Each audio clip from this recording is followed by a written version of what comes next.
আমন্ত্রণ রাতের বাংলাদেশে। শুরুতেই জানাবো শিরোনাম। অপারেশন টুয়াইলাইটে 2 জঙ্গি নিহত, এখনো কয়েকজন ভেতরে থাকায় চলছে অভিযান। ময়নাতদন্ত শেষে চেকপোস্ট হামলায় নিহতদের মরদেহ হস্তান্তর।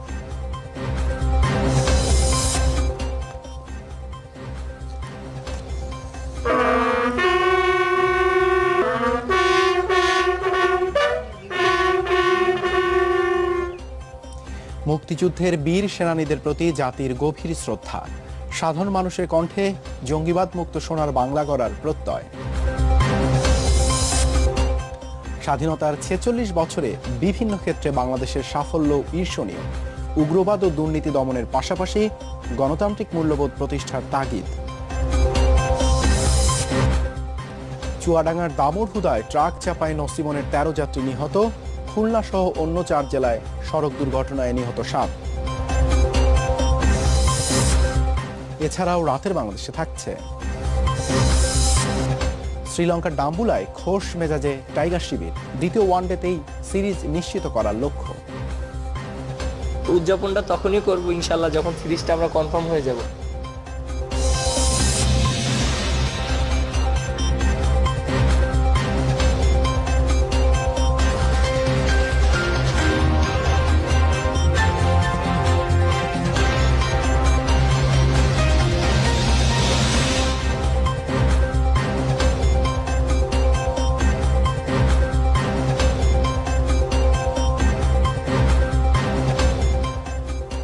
দেশ বিদেশের আরো খবর নিয়ে রাতের বাংলাদেশে আপনাদের সঙ্গে আছি আমরা দুজন। আমি দেবাশিস রঞ্জন সরকার এবং আমি টুম্পা হাসান। এতক্ষণ শিরোনামগুলো শুনছিলেন, এবারে যাচ্ছি পুরো খবরে।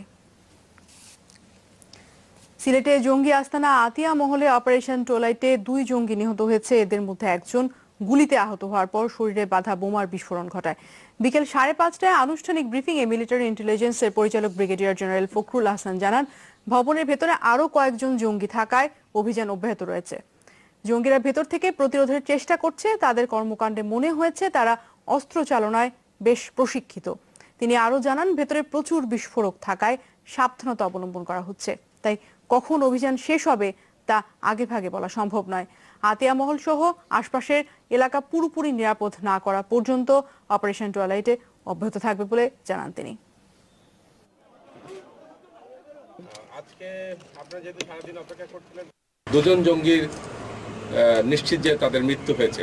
ধারণা করা যাচ্ছে যে জঙ্গি যারা এসছে বেশ ভালো জ্ঞান রাখে কিভাবে একটা টার্গেট মানে দুর্গম করে তুলতে হবে। তো যার দরুন অপারেশনটা শেষ করতে বেশ ভালো ঝুঁকি আছে এবং একটু সময় লাগছে। এদিকে জঙ্গি আস্তানার পাশে বোমায় বিস্ফোরণে ব্যাপক হতাহতের ঘটনায় হামলাকারীদের চিহ্নিত করতে কাজ করছে পুলিশ। সন্দেহের তালিকা থেকে বাদ দেয়া হচ্ছে না আহতদেরও। কর্মকর্তাদের ধারণা, বিস্ফোরিত 2টি বোমাই ছিল শক্তিশালী। ঘটনাস্থল থেকে সংগৃহীত আলামত থেকে তারা ধারণা করছেন এসব বোমা হাতে তৈরি। শিববাড়িতে জঙ্গি আস্তানায় সেনাবাহিনীর অভিযান শুরু হয় শনিবার। সেই অভিযানকে ঘিরে আশেপাশে নেওয়া হয় কড়া নিরাপত্তা ব্যবস্থা। বসানো হয় পুলিশ চেকপোস্ট। জঙ্গিদের অবস্থান নেয়া আতিয়া মহলের অদূরেই একটি পুলিশ চেকপোস্টে মোটরসাইকেলে এসে বিস্ফোরণ ঘটানো হয়। আইন শৃঙ্খলা বাহিনীর এত কড়াকড়ির মধ্যে চেকপোস্টে কিভাবে বিস্ফোরণ হলো তা নিয়ে প্রশ্ন দেখা দিয়েছে। পুলিশ বলছে জড়িতদের চিহ্নিত করার কাজ চলছে। আমরা সবকিছু খতিয়ে দেখছি, আমাদের কোনো গাফিলতি অবশ্যই ছিল না, কারণ আমরা প্রত্যেকে জানেন সেখানে ডিউটিরত ছিলাম এবং আমরা চেষ্টা করব যারা এই ঘটনা করেছে তাদেরকে বের করতে। কয়েক দফায় ঘটনাস্থল থেকে সংগ্রহ করা হয়েছে আলামত। পুলিশ বলছে খুবই শক্তিশালী বোমার বিস্ফোরণ ঘটায় জঙ্গিরা। যেহেতু বোমাটি বিস্ফোরিত হয়েছে, এটা বিস্ফোরণের ঘটনার পরিপ্রেক্ষিতে যে আলামতগুলি আমরা সংগ্রহ করেছি, এই সংগ্রহের পরে আমরা যে ওপিনিয়ন পাবো তারপরে বলতে পারবো যেটা কিভাবে বিস্ফোরিত হয়েছে। এদিকে আহতদের মধ্যে 28 জন এখনো চিকিৎসাধীন রয়েছে বলে জানিয়েছেন ওসমানী মেডিকেল কলেজ হাসপাতালের পরিচালক। মাইনর ইনজুরি যেগুলো ছিল এরকম আমরা কিছু পেশেন্টকে আমরা ডিসচার্জ করি। বর্তমানে আমাদের হসপিটালে টোটাল আমাদের ভর্তি পেশেন্ট আছে 28 জন। আমরা বাকি 15 জনকে বাই দিস টাইম আমরা ডিসচার্জ করে দিই। তো যারা আছে মাহবুবুর রহমান রিপন, যমুনা নিউজ, সিলেট। হয়ে যাবে। চেকপোস্ট হামলায় নিহতদের মরদেহ ময়নাতদন্ত শেষে হস্তান্তর করা হয়েছে পরিবারের কাছে। এমন ঘটনায় হতবিহ্বল স্বজন হারানো পরিবারগুলো। কেউ কেউ একমাত্র উপার্জনক্ষম মানুষটিকে হারিয়ে দিশেহারা। এদিকে আহতদের র্যাবের গোয়েন্দা শাখার পরিচালক lieutenant colonel Abul Kalam আজাদকে air অ্যাম্বুলেন্সে করে সিঙ্গাপুরে পাঠানো হয়েছে। আতিক বিন বানানের রিপোর্ট।